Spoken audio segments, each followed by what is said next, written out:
নমস্কার। আজকে আমরা শুনব শ্রী শ্রী সারদা মায়ের অমৃত কথা। মায়ের তপস্বিনী রূপের কথা এখানে বলা হয়েছে। তপস্বিনী লিখেছেন অভয়া দাশগুপ্ত। আজকের তৃতীয় পর্ব। সংসার জীবনের সমস্ত দায়িত্ব তিনি নিখুঁতভাবে পালন করেছেন। এটাও কম বড় তপস্যা নয়। এছাড়াও শ্রী শ্রী মা দিনে যিনি সেবিকা, রাতের গভীরে তিনি ইষ্ট আরাধনায় মগ্ন তপস্বিনী। শ্রীমা বলছেন, রাত 3টের সময় উঠে জপে বসতুম, আর কোনো হুঁশ থাকতো না, জগৎ ভুল হয়ে যেত। একদিন ঠাকুর শ্রীরামকৃষ্ণের এক ত্যাগী সন্তানের চোখে পড়ে দুর্লভ দৃশ্য। জ্যোৎস্নালোকে নহবতের বারান্দায় সমাধিস্থা মা সারদা। মা সারদার নিজের ভাষাতেও পাওয়া যায় সেদিনের বর্ণনা। ঠাকুর যে সেদিন কখন ঝাউতলায় শৌচে গেছেন কিছুই জানতে পারিনি। অন্যদিন জুতোর শব্দে টের পাই। খুব ধ্যান জমে গেছে। ছেলে যোগেন মানে স্বামী যোগানন্দ সেদিন ঠাকুরের গাড়ু দিতে গিয়ে আমাকে ওই অবস্থায় দেখেছিল। দক্ষিণেশ্বরের দিনগুলির কথা স্মরণ করে মা সারদা পরবর্তীকালে বলেছেন, আহা, তখন কি মনই ছিল আমার। বৃন্দে ঝি একদিন আমার সামনে একটি কাশি গড়িয়ে ঠেলা মেরে দিলে আমার বুকের মধ্যে এসে যেন লাগলো। ধ্যান যখন খুব গভীর হয় তখন অনেক সময় অতি মৃদু শব্দও প্রচণ্ড বলে মনে হয়। মা সারদা তখন নহবতে ধ্যানস্থ ছিলেন, তাই শব্দটা তার কাছে বজ্রের মতো মনে হয়েছিল। তিনি কেঁদে ফেলেছিলেন। দক্ষিণেশ্বরের রাতে কে বাঁশি বাজাতো, বাঁশির শব্দে মা সারদার মন ব্যাকুল হয়ে উঠত। তার মনে হতো সাক্ষাৎ ভগবান বাঁশি বাজাচ্ছেন। অমনি সমাধি হয়ে যেত। ঠাকুর শ্রীরামকৃষ্ণদেবের শরীর যাবার পর বেলুড়ে নীলাম্বরবাবুর বাগানে অথবা ঘুষুরির ভাড়া বাড়িতে মা সারদা অনেকবার থেকেছেন। এই বেলুড় জীবন সম্বন্ধে মা বলেছেন, আহা, বেলুড়েও কেমন ছিলুম, কি শান্ত জায়গাটি, ধ্যান লেগেই থাকতো। সহজাত ত্যাগ, বৈরাগ্য ও পবিত্রতার সঙ্গে নিয়মিত সাধন ভজনের মণিকাঞ্চন যোগ হয়েছিল বলেই মা সারদা পরবর্তীকালে বলতে পারতেন, ইষ্ট দর্শন সে তো হাতের মুঠোয়, একবার বসলেই দেখতে পাই। বস্তুত মা সারদা সর্বদাই তপস্বিনী। নহবতের ওই ছোট্ট ঘরখানি নীরব সাধনার এক পূর্ণ পীঠ। সেখানেই মা সারদার এক হাত সেবায় সদা ব্যস্ত, অপর হাতে জ্বালিয়ে রাখেন অন্তরের পূজার প্রদীপ। সমস্ত দিনে সংসারের সব কাজের মধ্যে নিরাসক্ত থাকবার বাসনা তার একান্ত আন্তরিক ছিল বলেই দিনান্তে রাতের নিভৃতে চাঁদের আলোর মতো নিজের অন্তরকে পবিত্র করবার প্রার্থনা জানাচ্ছেন ঈশ্বরের কাছে। এতেও মনের আকৃতি মিটছে না, তৃপ্তি নেই, তাই আবার প্রার্থনা করেন।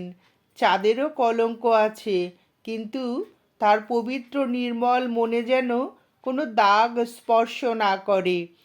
এরই ফাঁকে আবার ভবতারিণী মায়ের জন্য মালা গাঁথায় ব্যস্ত।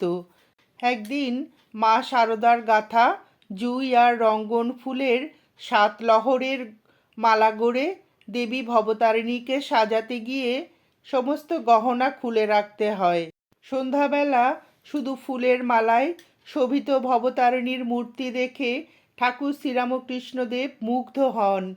এরকম ছোট বড় প্রতিটি কাজ ফুলের মতো সূচি সুন্দর, প্রতিটি কাজে তার শ্রদ্ধা প্রীতি, কাজ মাত্রই পূজা। একথা যখন অনুভূতিতে সত্য হয়ে ওঠে তখন ঠাকুর পুজো ও কুটনো কাটা দুই সমান হয়ে যায়, কাজ মাত্রেই পূজা।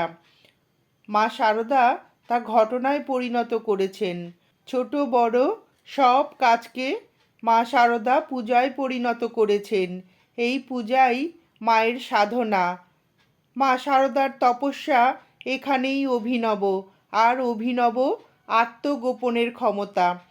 পরবর্তীকালের সংঘজননী মা শারদা তার সন্ন্যাসী ছেলেকে বলেছেন, কাজকর্ম করবে বই কি, কাজে মন ভালো থাকে, তবে জপ ধ্যান প্রার্থনাও বিশেষ দরকার, অন্তত সকাল সন্ধ্যায় একবার বসতেই হয়, ওটি হলো যেন নৌকার হাল। আবার বলছেন, ঠাকুরের কাজ করছো, এ কি তপস্যার চেয়ে কম হচ্ছে? এ যেন নিজের কথাই বলছেন। মা শারদার সমগ্র জীবনের প্রতিটি মুহূর্তই নিরবচ্ছিন্ন নীরব কর্ম তপস্যায় পরিণত। একসঙ্গে এক হাতে পূজা, অপর হাতে সেবার অপূর্ব সমন্বয়, দেহকর্মে মন ঈশ্বর চিন্তায়। এই আদর্শই পরে ঠাকুর শ্রীরামকৃষ্ণ সংঘের আদর্শ হিসাবে রূপ নেয়। সংঘের এই আদর্শ স্থাপনের উদ্দেশ্যেই বোধহয় ভবিষ্যৎ সংঘজননীর এই কর্মসাধনার প্রয়োজন ছিল। ঠাকুর শ্রীরামকৃষ্ণ ত্যাগীশ্বর, ত্যাগ সম্রাট, আর মা শারদা ছোট ছোট নানা ঘটনার মধ্য দিয়ে মায়ের ত্যাগ সর্বস্ব রূপটির পরিচয় পাওয়া যায়। এক ভক্ত ঠাকুর শ্রীরামকৃষ্ণদেবকে 10,000 টাকা দিতে চাইলে তিনি সে টাকা গ্রহণে অক্ষমতা জানান, কিন্তু ঠাকুর শ্রীরামকৃষ্ণদেব মা শারদাকে পরীক্ষা করবার সুযোগটি ছাড়লেন না। তিনি মাকে টাকাটা নিতে বলেন। মা শারদা এর যোগ্য উত্তর দেন, ধীর শান্তভাবে, অথচ দৃঢ়তার সঙ্গে। শ্রীরামকৃষ্ণ সহধর্মিণী জানালেন, টাকা নেওয়া হবে না। যে ধনে ত্যাগীবর ঠাকুর শ্রীরামকৃষ্ণের সেবা চলবে না, সে ধন নিয়ে তিনি কি করবেন? 5 বছরের যে শারদা একদিন বিয়ের রাতে গয়নার জন্য কেঁদেছিলেন, আজ তিনি সে ঘটনার যথার্থ প্রত্যুত্তর দিলেন। উত্তর দিলেন ঠাকুরের ভাষাতেই, ত্যাগের ভাষায়। শিক্ষক শ্রীরামকৃষ্ণদেবের পরীক্ষায় অনায়াসে উত্তীর্ণ হয়ে মা শারদা দেখালেন, ত্যাগকে তিনিও পেরেছেন স্বামীর মতো জীবনের ভূষণ করে নিতে। ঠাকুর শ্রীরামকৃষ্ণকেও সাধারণ 10 জন মানুষের মতোই দীর্ঘকাল রোগ যন্ত্রণা ভোগ করতে হয়েছিল। অসুস্থ শ্রীরামকৃষ্ণদেবকে কেন্দ্র করে শ্যামপুকুর ও কাশীপুকুরে মা শারদার যে জীবন, সেও নীরব তপস্যার আর এক অধ্যায়। এই অধ্যায়ে মায়ের মানসিক দৃঢ়তার প্রকাশ অতুলনীয়। শ্যামপুকুর এবং কাশীপুরের বাড়িতে মাকে আত্মগোপন করে দিন কাটাতে হয়। শ্যামপুকুরে মাত্র 3খানি ঘরের মধ্যে শ্রীরামকৃষ্ণ দেব ও তার ভক্তদের স্থান সংকুলান হতো না, একটি মাত্র স্নানের জায়গা। তাই মা রাত 3টেয় স্নানাদি সেরে ছাদের উপরে ছোট্ট একটুখানি চাতালে গিয়ে আশ্রয় নিতেন। সেখানেই ঠাকুর শ্রীরামকৃষ্ণদেবের রান্না হয় আর মা শারদার দিনমান কাটে। প্রয়োজন মতো নিচে এসে শ্রীরামকৃষ্ণদেবের সেবা করেন, কিন্তু বাকি সময় ওই চাতালে একা একা থাকেন। গভীর রাতে সবাই ঘুমিয়ে পড়লে নিচের ঘরে শুতে আসেন। এখানেও নিজেকে আড়ালে রেখে, গোপনে রেখে ঠাকুরের সেবা করে চলেছেন অতন্দ্র অনলসভাবে। দক্ষিণেশ্বরে তপস্যার জীবন এখানে আরও বেশি কঠোর হয়ে ওঠে। নহবতের ঘরটি অতিশয় ক্ষুদ্র এবং নিত্যকার প্রয়োজনীয় জিনিসের ঠাসা হলেও সেটি তার জন্য একটি নির্দিষ্ট বাসস্থান, যা শ্যামপুকুরে নেই। প্রতিদিন যারা শ্যামপুকুরে ঠাকুরের কাছে যাতায়াত করেন, তারা মা শারদার উপস্থিতির কথা জানতেও পারেন না। এইভাবে শ্যামপুকুরে 2.5 মাস অতিবাহিত হওয়ার পরে কাশীপুরের উদ্যানবাটিতে ঠাকুরকে আনা হয়। বাসস্থানের অপেক্ষাকৃত সুবিধা হলেও এখানেও মা শারদাকে আড়ালে থেকেই শ্রী শ্রী ঠাকুরের সেবা করতে হয়েছিল। ঠাকুরের অসুখ বেড়েই চলেছে, মা শারদার সেবারূপ তপস্যাও অব্যাহত। কোনো চিন্তা, ক্ষোভ তাকে বিচলিত করতে পারেনি। অথচ নিজ দায়িত্ব ও কর্তব্য সম্পর্কে তিনি সজাগ। সবসময় সত্যের প্রতি লক্ষ্য স্থির রেখে নীরবে হাসি মুখে সব সহ্য করে চলেছেন। মা বলতেন, সন্তোষের সমান ধন নেই, আর সহ্যের সমান গুণ নেই। এই গুণ ও ধন সকল অবস্থায় তাকে স্থির রেখেছে। এমনকি ঠাকুরের মহাপ্রয়াণের মুহূর্তটিতেও তার মধ্যে যে সহিষ্ণুতার প্রকাশ দেখা গেছে সেটিও তার তপস্যালব্ধ আত্মসংযমের নিদর্শন। দারিদ্র্যের সঙ্গে অর্থাভাবের সঙ্গে মা শারদার পরিচয় অশৈশব। দরিদ্রজনিত তপস্যায় তিনি প্রতিষ্ঠিত। সহজাত ত্যাগ ও বৈরাগ্যের গুণে সংসারের সকল অসুবিধাকে সর্বদা অগ্রাহ্য করতে অভ্যস্ত।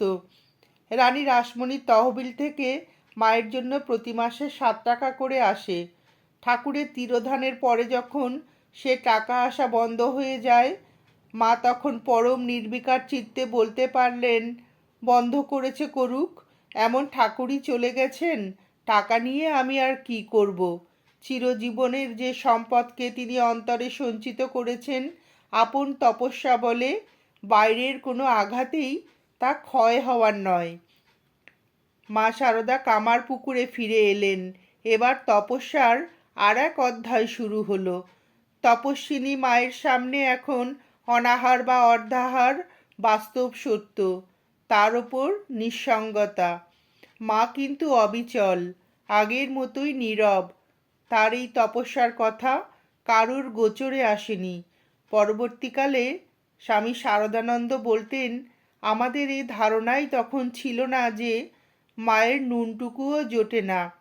ঠাকুরের শিক্ষা, কারো কাছে একটি পয়সার জন্যও চিত হাত করো না, এই শিক্ষাকে ব্যবহারিক জীবনে রূপ দিতে পেরেছিলেন মা শারদা। তিনি তপস্বিনী বলে।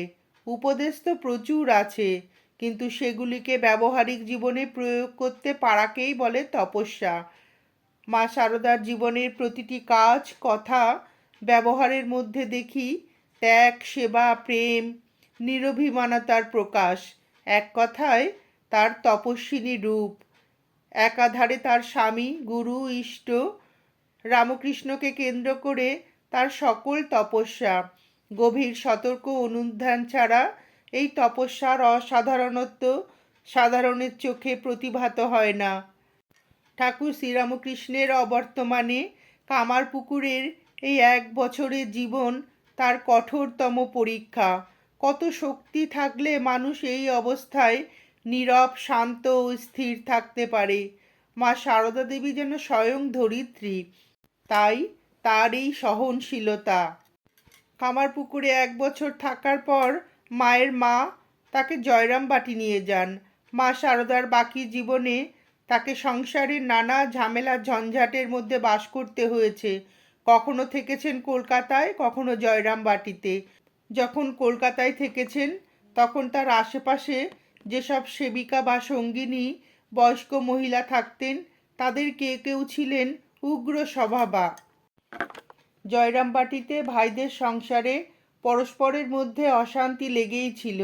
তাছাড়া ছিল তার স্নেহকে কেন্দ্র করে ভাই ভাইপো ভাইজিদের মধ্যে ঈর্ষা ও ঝগড়াঝাঁটি, ছিল নীচতা ও কুটিলতা। কিন্তু এসবের মধ্য থেকেও মা শারদা ছিলেন সব কিছুর ঊর্ধ্বে, স্থির, অচঞ্চল। চারপাশের কোনো সংকীর্ণতা মাকে স্পর্শ করতে পারত না।